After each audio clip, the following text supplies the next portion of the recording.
Shalom, saudara yang diberkati oleh Tuhan. Salam kuat, sejahtera, dan salam bahagia buat saudara. Masuki bulan Desember tahun 2020 ini, semua mulai dengan sebuah harapan yang baru, antisipasi akan sebuah musim yang baru. Kalau di Amerika sejak tanggal 24 November kemarin itu Thanksgiving Day, mereka punya season of holiday, ya itu dimulai dari Thanksgiving, ya mau akhir tahun menghitung seluruh berkat-berkat selama 2020 dan merayakan Thanksgiving bersama dengan keluarga, mensyukuri kebaikan anugerah Tuhan selama 2020. Dan setelah Thanksgiving, rumah-rumah mulai dibersihkan, lampu Natal mulai siap-siap dipasang. Ya, beberapa wilayah di Amerika salju sudah turun. And starting a season of holiday. Ya, bulan Desember.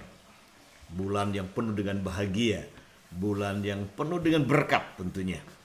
Sama dengan kita hari-hari ini tentunya. Kita sambut bulan Desember ini dengan penuh iman, pengharapan, kasih kepada Tuhan. Dalam Kisah Rasul pasalnya yang ke-20 ayat yang ke-35, Paulus memberikan sebuah kunci bagaimana hidup bahagia. Dan ini mulai awal bulan Desember ini ayat yang sangat-sangat bagus sekali untuk kita renungkan dan praktekkan selama bulan Desember tentunya. Ini menjadi gaya hidup kita. Dikatakan demikian dalam Kisah Rasul pasal yang ke-20 ayat yang ke-35. Dalam segala sesuatu telah kuberikan contoh kepada kamu. Paulus memberikan sebuah contoh, sebuah teladan kepada jemaat. Apa contoh yang Paulus berikan kepada jemaat? Dia berkata begini, bahwa dengan bekerja demikian, ingat Paulus sebagai seorang rasul, dia bukan rasul yang pengangguran, yang cuma hidup dari minta sana minta sini dari jemaat, bukan rasul yang sekedar hidup dari korban persembahan. Nah, saya percaya hari-hari ini ada begitu banyak gembala-gembala khususnya di daerah-daerah pada masa COVID ini yang hidup bergantung dari persembahan, hidup bergantung dari kolekte kebaktian setiap minggu. Ini sedang mengalami betul-betul digoncang betul-betul hari-hari ini. Ya, karena ketika tidak boleh ibadah bersama lagi berarti tidak ada kolekte. Ya, apalagi jemaat yang di desa-desa. Ini gembala-gembala sedang mengalami banyak kesulitan untuk sekedar hidup dan makan saja. Ini ada pendeta-pendeta yang di pedalaman di desa-desa ini sedang bergumul betul-betul untuk itu. Ya. Nah, Paulus dia mengajar di sini. Kayak pentingnya siapapun saudara, apapun saudara, gembala harus keluar dari pola pikir gembala yang tradisional. Moving dari gembala yang biasa, gembala yang denominasi, kepada gembala yang apostolik, gembala yang rasuli. Nah, gembala yang rasuli itu seperti Paulus ini. Dia merintis jemaat, menggembalakan, tapi dia seorang rasul yang tidak hidup dari korban persembahan atau dari kolekte, tapi dia hidup dengan bekerja. Nah, dia berikan contoh dikatakan di sini. Ku berikan contoh kepada kamu bahwa dengan bekerja demikian, kita harus membantu orang-orang yang lemah dan harus mengingat perkataan Tuhan Yesus. Sebab ia sendiri, Tuhan Yesus, telah mengatakan adalah lebih berbahagia memberi daripada menerima. Jadi Paulus dia meneladani Tuhan Yesus. Dan kemudian dia katakan, aku memberi contoh ini, aku memberi teladan ini kepada kamu. Karena aku sendiri mencontoh Tuhan Yesus. Bagaimana Tuhan Yesus, kunci hidup bahagianya Tuhan Yesus adalah ini. Dia bukan hidup untuk dirinya sendiri. Kebahagiaan Tuhan Yesus bukan ketika dia mengumpulkan sebanyak mungkin uang, harta kekayaan untuk dirinya dia simpan sebagai sebuah aset. Tidak. Kita lihat jelas betul bahwa selama 3,5 tahun Tuhan Yesus melayani bersama 12 muridnya, bahwa ketika dia mati, bangkit, naik ke surga, dia tidak meninggalkan uang. Dia tidak meninggalkan warisan harta kekayaan untuk murid-muridnya. Itu sebabnya Petrus ketika ada di gerbang indah, ada orang lumpuh yang mengemis dan minta sesuatu. Petrus berkata, emas perak aku tidak punya.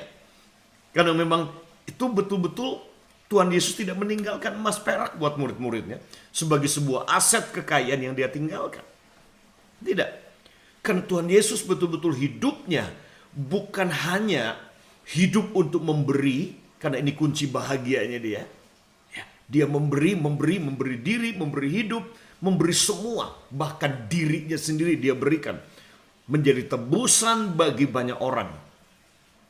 Ini kunci bahagianya Tuhan Yesus. Jadi kalau saudara ingin bahagia, contohlah Tuhan Yesus. Paulus kunci bahagianya sama seperti Tuhan Yesus. Dia bekerja, dia bikin tenda, dia melayani, merintis jemaat, dia mengajar, dan dia memberi. Tujuannya dia bekerja, dikatakan di sini, bekerja demikian supaya dia membantu orang-orang yang lemah, membantu orang-orang yang kekurangan. Paulus bukan mengambil uang dari jemaat, dia memberi uang. Nah, saya bersyukur diberi anugerah ini melayani Tuhan, ya entah itu di Pondok Penuai maupun sebagai gembala di Salatiga, di Father's House. Tuhan beri anugerah ini, ya, di mana saya tidak mengambil persembahan dari jemaat, tidak menerima gaji bulanan dari jemaat ataupun dari yayasan. Tuhan beri anugerah, bersyukur buat istri, bersyukur buat hikmat yang Tuhan berikan, ya, dalam banyak hal. Ya, Tuhan mengajar saya untuk belajar investasi. Tuhan beri kesempatan, Tuhan beri anugerah itu. Nah, itu yang Paulus lakukan. Dia bikin tenda bukan cuma untuk mensupport dirinya dalam melakukan tugas pelayanannya dia. Tapi Paulus, dia bekerja bikin tenda sebagai rasul. Tujuannya juga adalah ini, untuk membantu orang-orang yang lemah dan kekurangan. Karena prinsip hidupnya Paulus adalah ini. Terlebih bahagia memberi daripada menerima. Dia meneladani Tuhan Yesus. Tuhan Yesus mengajar, lebih berbahagia memberi daripada menerima. Bulan Desember ini adalah bulan yang bahagia. Karena bulan Desember ini juga sering disebut sebagai it's a season of giving. Inilah musim kita memberi. Karena ini musim bahagia bulan Desember ini buat kita. Saya berdoa buat saudara supaya bulan ini mulai berlomba-lomba untuk kita memberi, berlomba-lomba untuk kita give, berlomba-lomba untuk kita berkorban, berlomba-lomba untuk kita melepaskan berkat buat banyak orang. Kemana saja Roh Kudus dorong saudara untuk memberi. Karena prinsip hidupnya Tuhan Yesus, dan ini prinsip hidupnya Paulus juga. Terlebih bahagia, sekali lagi. Kalau mau bahagia, mulailah bergerak, berjalan, contoh teladan Tuhan Yesus dan Paulus, yaitu dengan memberi. Bekerja tujuannya untuk memberi. Bekerja bukan untuk mengumpulkan untuk diri sendiri, tapi bekerja, bikin tenda Paulus, untuk dikatakan di sini membantu mereka yang lemah. Secara keuangan atau secara ekonomi. Mari jemaat yang diberkati Tuhan, yuk mulai minggu ini, mulai bulan Desember ini, kita berlomba-lomba dalam memberi. Ada misionaris, ada pendeta, ada yayasan-yayasan, ada panti-panti asuhan. Ya, kami di Pondok Penuai sama. Ya, kita terus bergerak, terus menggali potensi yang ada. Kami ada proyek-proyek bangun talut bulan Desember ini. Kami ada renovasi gedung yang sudah 23 tahun. Gedung ini sudah cukup tua. Ya, harus direnovasi. Kami harus memperbaiki lagi beberapa bangunan-bangunan yang sudah lapuk, kayunya sudah pada copot, list plangnya. Dan saudara yang tergerak, silahkan ya, beri, berkorban, mengembalikan. Karena sekali lagi, ini prinsip hidupnya Tuhan Yesus, dan ini prinsip hidupnya Paulus.